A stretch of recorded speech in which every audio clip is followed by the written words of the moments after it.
This is the story of Pinocchio.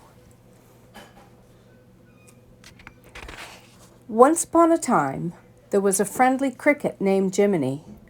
One night, Jiminy Cricket's travels took him to the workshop of an old woodcarver named Geppetto.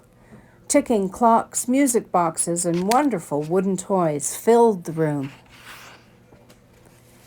Geppetto was putting the finishing touches on a new puppet. "I have just the name for you," Geppetto said.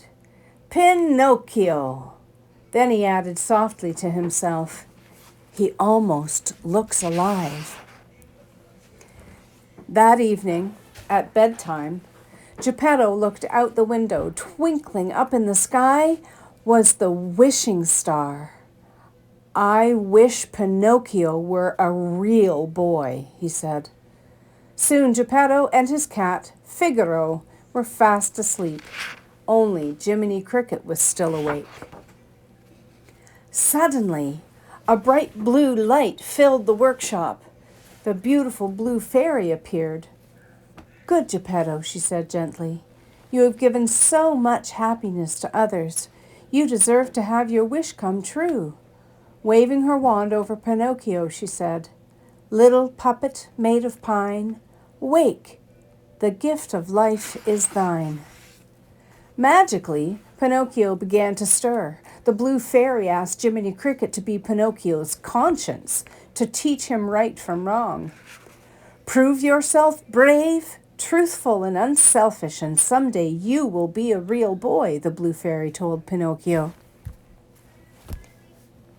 "And remember, Pinocchio, be a good boy and always let your conscience be your guide."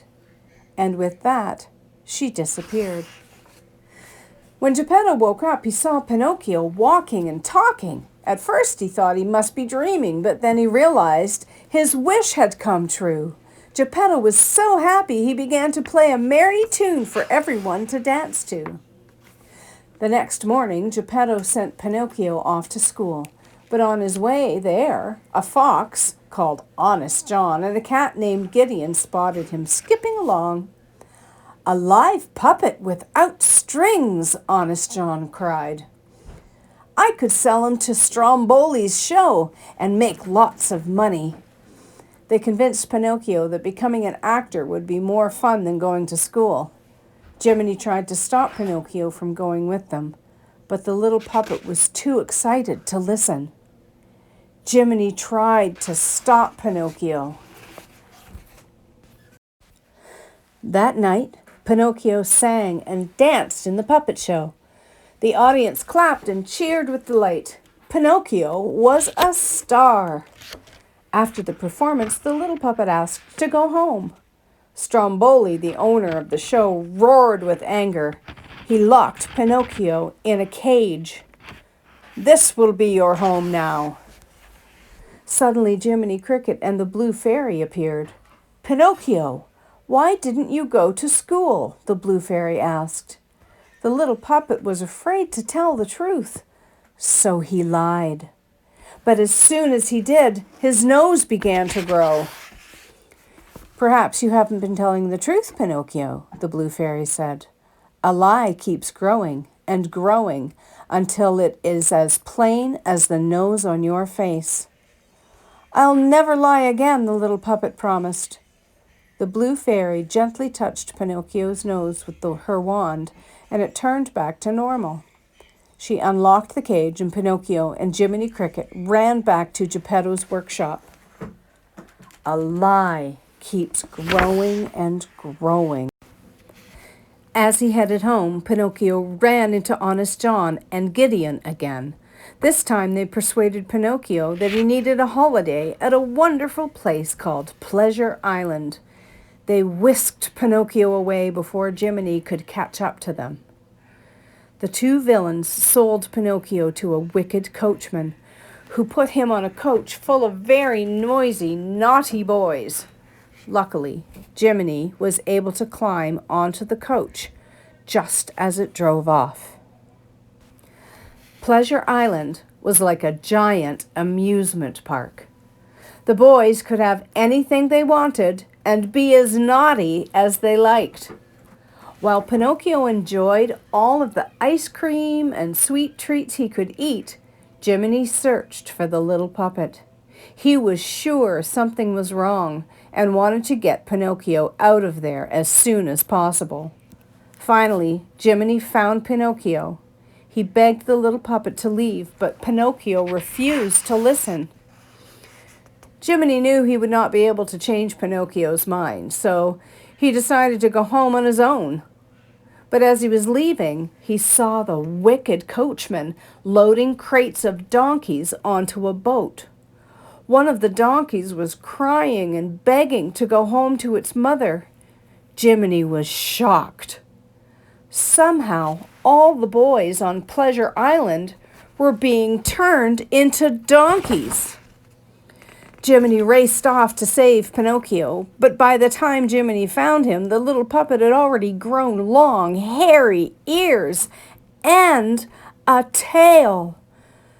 "Come on, quick!" Jiminy cried. "This way, Pinocchio!" Pinocchio followed Jiminy up a steep cliff. When they reached the top, they jumped into the sea and swam home. Cold and tired, they finally reached Geppetto's house, but all they found was a note. Geppetto had gone looking for Pinocchio across the sea and had been swallowed by a big whale named Monstro. Pinocchio was determined to find his father, no matter how dangerous it would be. So he and Jiminy headed into the sea.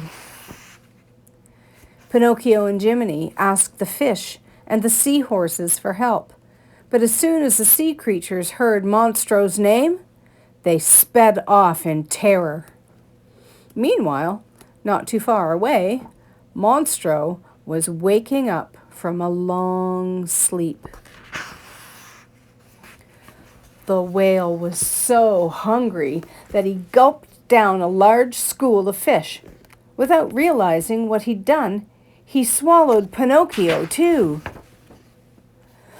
Deep inside the whale's stomach, Geppetto thought sadly of Pinocchio. How he wished he could see his son just one more time. Just then, Geppetto felt a tug on his fishing line. It was Pinocchio! Pinocchio and his father were overjoyed to see each other again, but they still needed to escape the whale's stomach. Suddenly, Pinocchio had an idea.